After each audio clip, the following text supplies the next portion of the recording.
Hello and welcome to an unboxing of the Flames of War 17-pounder anti-tank troop. It is a British force. It is for mid-war. You can look on the picture here and you'll notice it's two anti-tank guns to form a group. On the back it mentions about that the contents are two plastic 17/25-pound guns. You have two plastic 8th Army crew sprues and you have one unit card to go with it. Now it says you also need the Desert Rat book in order to use this properly for the 4th edition game.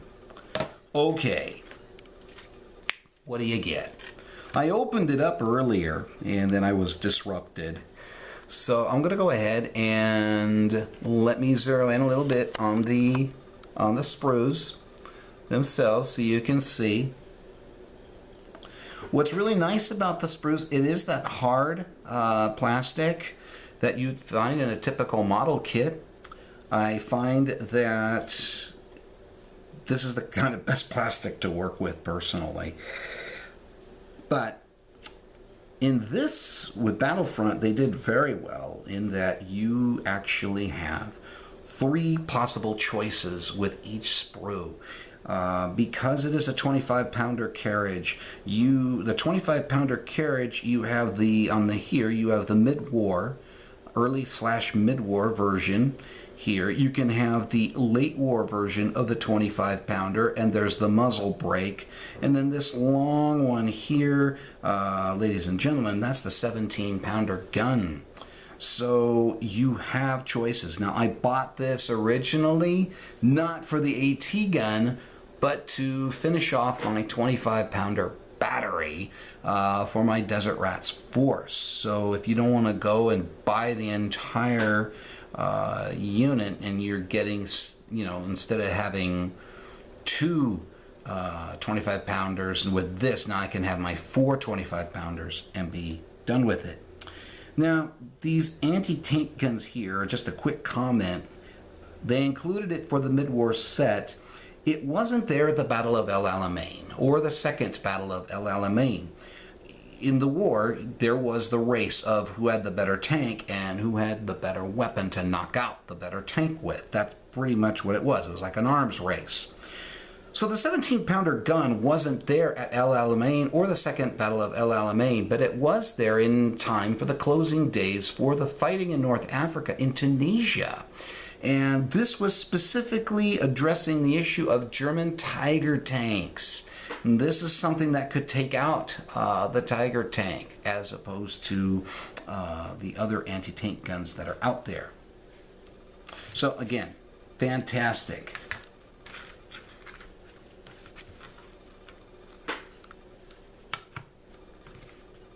Okay.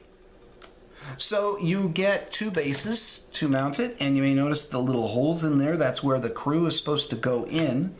And you may notice you also have a sprue of plugs that if you're not using a hole on a particular base, you can go ahead and put that in there.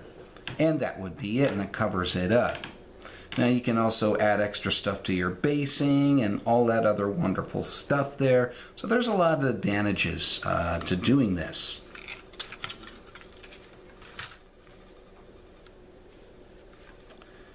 In looking at the crew, and let me zero in on this.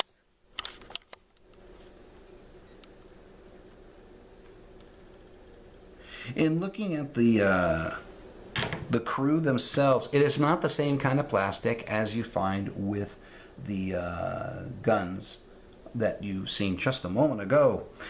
It's a different kind of plastic. I have already painted up I have painted up 2 crews for my 2 25-pounders from my Monty's Desert Rat set. I'm underwhelmed by the crew personally. I love the gun. I think that they did a great job. The crew, I think they would have been better off using the hard plastic like they did for their tanks and their guns. Therefore, what I'm going to do, I'm going to have Peter Pig. I ordered some Peter Pig miniatures. And I'm going to replace the crew with that, or actually supplement it.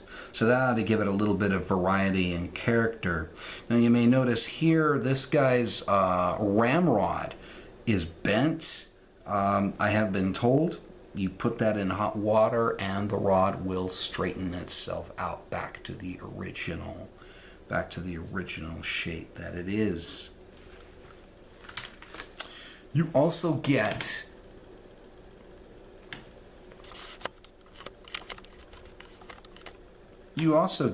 your unit card here. Now, because it's originally the anti-tank troop and not the 25-pounder troop, okay, you're only getting the anti-tank card here, which that's fine. And it gives you the information at a glance for your unit, the motivation, the skill. Now, if there's some exceptions, some modifier to the skill in certain situations, like the assault here is a 4+ as opposed to a regular skill of veteran 3+. What does it hit on? What does it save? I like the fact that 4th edition Flames of War, they made it that the guns were a little bit more survivable. Not quite as survivable as the infantry, but still. It's better than nothing. It also now does movement, so these guys can move a little bit. It shows you that. The crossing, that's a hard one. Crossing of 6. Ooh. Okay, and then it gives you your weapon stats on here as well. On the back, it will tell you any special rules for the gun, like forward firing, the gun shield, the large gun, no HE, interestingly enough.